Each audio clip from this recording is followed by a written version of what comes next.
Do you ever feel like you're drowning in a sea of textbooks? Have you spent countless hours studying, rereading notes, and highlighting every line only to feel like you've remembered nothing for your big exam? You sacrifice your weekends, you miss out on time with friends, and yet your results don't show your hard work. It's a frustrating, lonely, and exhausting feeling. What if I told you there's a secret? A different path? What if the key to success isn't about studying harder, but about studying smarter? Stick with me, because today I'm going to share a story that could change the way you learn forever. Hello, my wonderful friends, and welcome to English Journey. My name is Celine, and this channel is your special place to grow personally while you master the English language. We believe that learning English is more than just grammar and vocabulary. It's about building confidence and creating a better life. That's why we release new videos every single day to help you on your journey. If you are ready to unlock your true learning potential and transform your study habits, please take a moment to hit that like button and subscribe to our channel so you never miss our daily content. Today's story is about a young woman named Maya who discovered how to get top grades without sacrificing her happiness. Her story is packed with powerful, science-based techniques that you can start using today. And make sure to watch until the end, because I'll recap the most important takeaways and give you a short quiz to help you remember these amazing ideas. The Wall of Frustration. Our story begins with Maya. Maya was a dedicated and ambitious university student.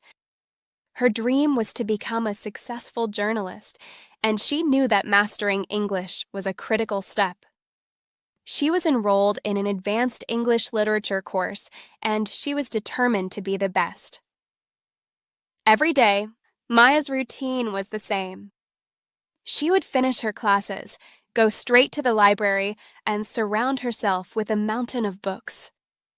She would sit there for hours, often until the library was about to close. Her textbooks were filled with colorful highlights. Her notebooks were overflowing with pages and pages of notes. She read every chapter, then she would read it again, and then a third time for good measure. She believed that the more hours she put in, the better her results would be. This was hard work, and hard work was supposed to pay off. But it didn't. Exams would come, and Maya's mind would go blank. The vocabulary words she had memorized would disappear. The complex ideas from her literature books would become a confusing jumble. She would look at the test questions and feel a wave of panic. She could remember seeing the information on the page. She could even remember the color of the highlighter she used, but she couldn't recall the actual knowledge. Her grades were always average, never great. She saw other students who seemed to study far less than her. They went out with friends, they had hobbies, they looked relaxed. Yet, in class, they were confident. They answered questions with ease, and their exam scores were consistently high. Maya felt a mix of jealousy and despair. What am I doing wrong? She would whisper to herself, her head in her hands. I work so hard. Maybe I'm just not smart enough. She was on the verge of giving up. The joy she once felt for learning English had turned into a source of stress and anxiety. The dream of becoming a journalist felt like it was slipping through her fingers. She was studying harder than ever, but she had hit a wall of frustration she couldn't seem to break through. Maya felt lost and defeated, but she was about to have a chance encounter that would provide her with a map to a completely new way of learning. A meeting with a mentor. One rainy afternoon, Maya was in the library, staring blankly at a page in her textbook. She felt tears welling up in her eyes. She felt so defeated that she didn't even notice an older man sitting at the table next to her. He had a kind face and warm, intelligent eyes. That's a difficult book, he said gently, pointing to her literature text. Maya was startled. She quickly wiped her eyes and forced a small smile. "It is," she replied. "And I feel like no matter how many times I read it, I just can't make the information stick in my head." The man nodded knowingly. "You remind me of myself when I was a student," he said. "I used to think that learning was like filling a bucket. I thought if I just poured enough information in, it would stay there. But our brains are not buckets. They are more like muscles. They need to be exercised in the right way to grow stronger." His name was Mr. Harrison, a retired professor who still loved the atmosphere of the university library. He saw the exhaustion and frustration in Maya's eyes, and he decided to share some wisdom. "Tell me, young lady," he said, leaning forward, "how do you study?" Maya described her long hours, her rereading, her endless highlighting. She told him about her belief in hard work. Mr. Harrison listened patiently. When she was done, he smiled. "You are not lazy, and you are certainly not unintelligent," he said. "You are just using inefficient tools. Imagine trying to build a house with only a hammer. You could work very, very hard, but it would be a slow and frustrating process. What you need is a better toolbox. You need to learn to study smarter, not harder." That conversation was the beginning of Maya's transformation. Mr. Harrison became her unofficial mentor, and over the next few weeks, he taught her the secrets of effective learning, secrets that were based on decades of scientific research. The first secret, the mindset shift. Before you change any technique, Mr. Harrison told her during their first lesson, you must first change your mind. He explained that if she sat down to study thinking, this is going to be so hard, or this will take forever, she was already setting herself up for failure. Your brain listens to the story you tell it, he explained. This is called managing your expectations. Instead of thinking, I have to study all day, try telling yourself, I am going to focus and understand this chapter in the next hour. Instead of, I'll never remember all these words, say, this is a fun challenge, and I will learn these words. Maya was skeptical at first. It sounded too simple. But she decided to try. Before her next study session, she took a deep breath and said to herself, okay, I am going to have a productive and efficient 50-minute session. I can do this. To her surprise, the feeling of dread was replaced by a small spark of determination. It was a tiny change, but it was the first crack in her wall of frustration. Changing her mindset was the first step, but Maya was about to learn a technique so powerful that scientists say it is the single most effective way to learn. The second secret, active recall versus passive review. Maya, what you have been doing rereading and highlighting is called passive review, Mr. Harrison said. You are simply looking at the information. Your brain sees it and says, oh, I recognize this. But recognizing something is not the same as knowing it. True learning happens when you force your brain to retrieve information, to pull it out of your memory. This is called active recall. He gave her a simple plan. After you read a chapter or a section of a book, close it, he instructed. Put it away. Now, on a blank piece of paper, write down everything you can remember.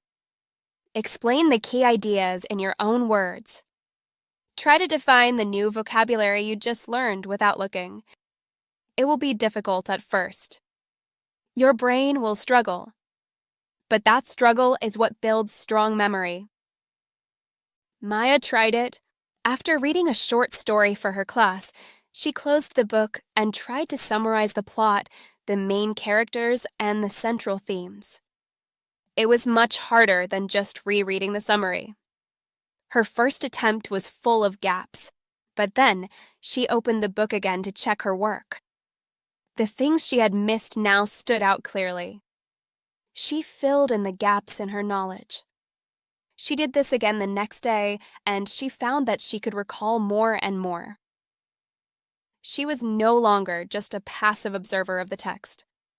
She was actively engaging with it, wrestling with the information, and forcing her brain to work. For the first time, she felt like she was truly understanding the material, not just seeing it. The third secret, the power of spaced repetition.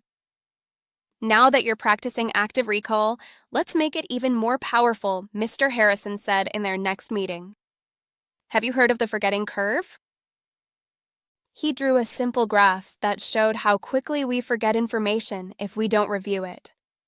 Most forgetting happens right after you learn something, he said. But if you review the information at the right moments, you can flatten this curve and lock the knowledge into your long-term memory. This is spaced repetition. He advised Maya not to cram all her studying into one long session. It's far more effective to study a topic for a shorter time and then review it again a day later, than a few days after that, then a week later. Each time you retrieve the information, the memory becomes stronger and lasts longer. Maya started applying this to her English vocabulary. Instead of trying to memorize 50 words in one night, she would study 15 words using active recall. The next day, she would review those 15 and add 15 new ones. A few days later, she would review all 30. She used digital flashcard apps that use spaced repetition algorithms, but she also made her own physical flashcards. The process was slower at the start, but the words started to stick. They were no longer just words on a list. They were becoming a permanent part of her vocabulary. The fourth secret, teach to learn, the Feynman technique. One day, Maya was struggling with a complex grammatical concept, the subjunctive mood. She understood the rule when she read it, but she couldn't use it correctly. There is an old saying Mr. Harrison told her. To teach is to learn twice. If you really want to understand something, try to teach it to someone else. This method is often called the Feynman technique, named after the famous physicist Richard Feynman.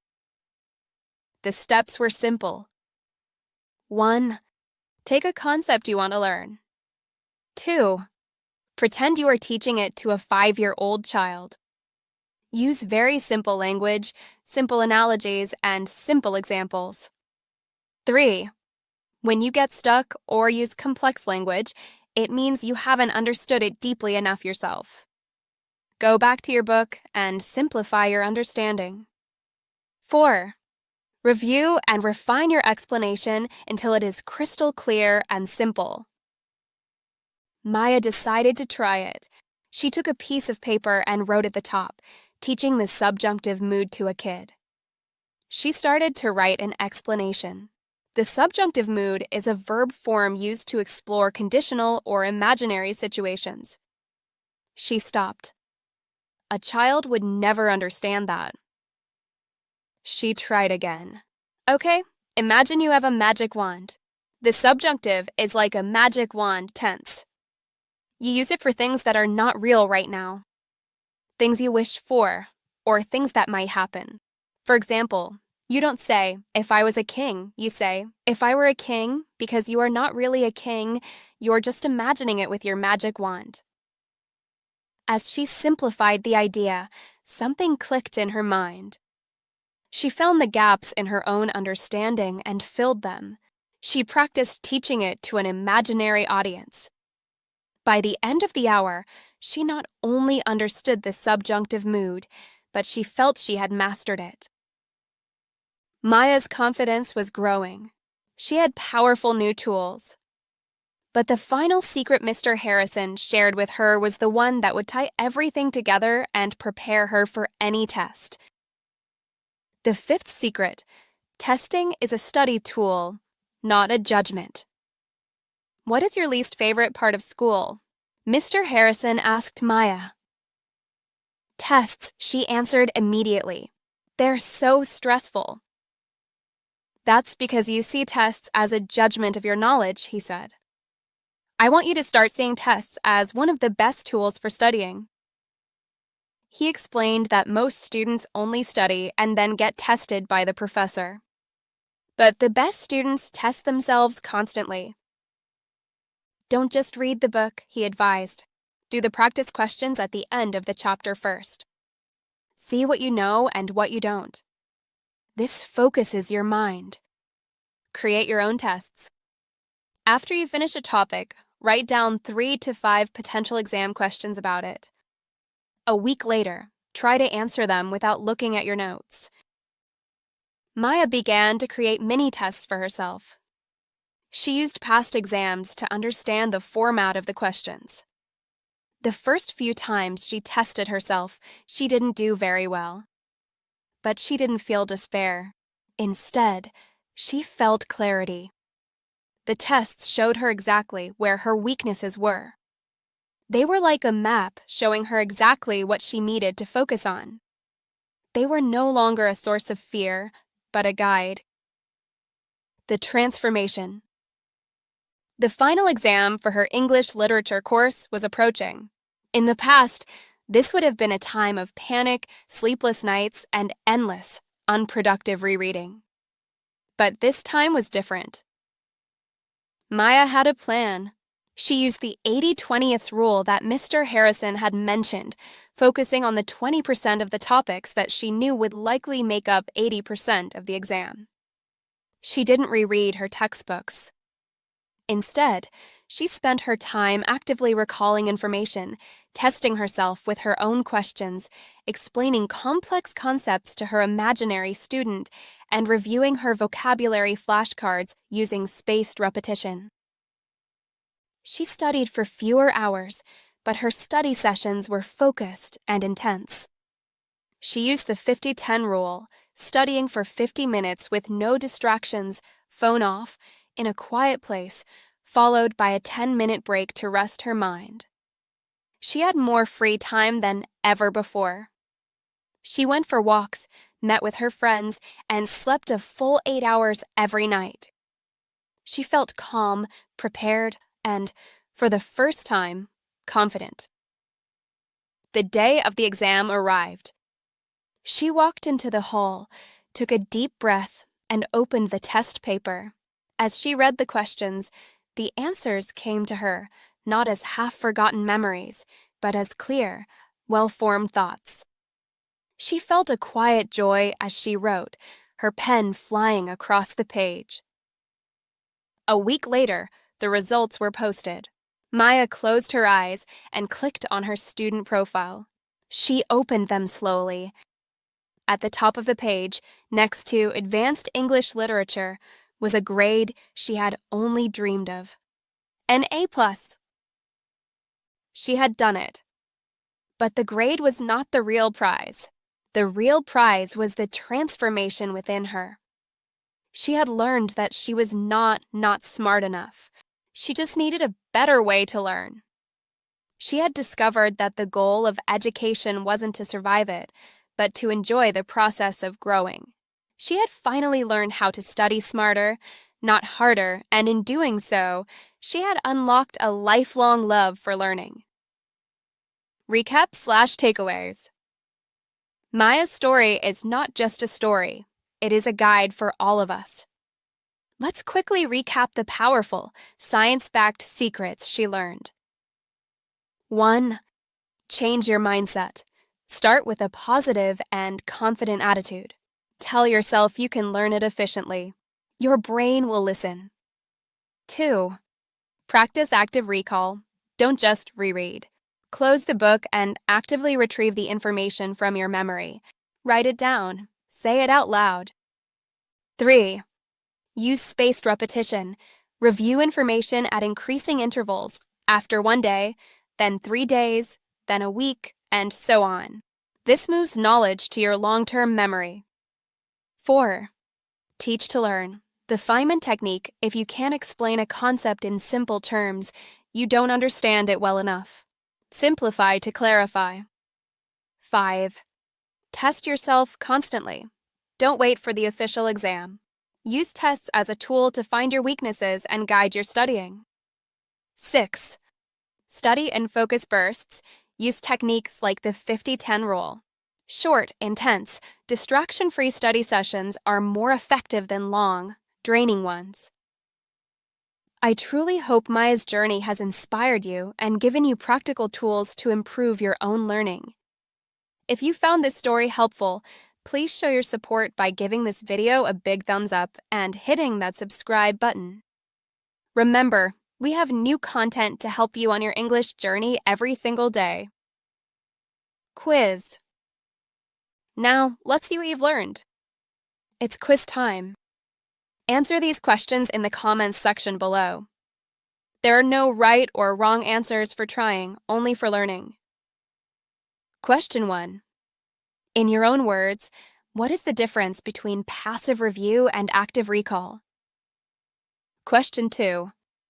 What is the main idea behind the Feynman technique? Question 3.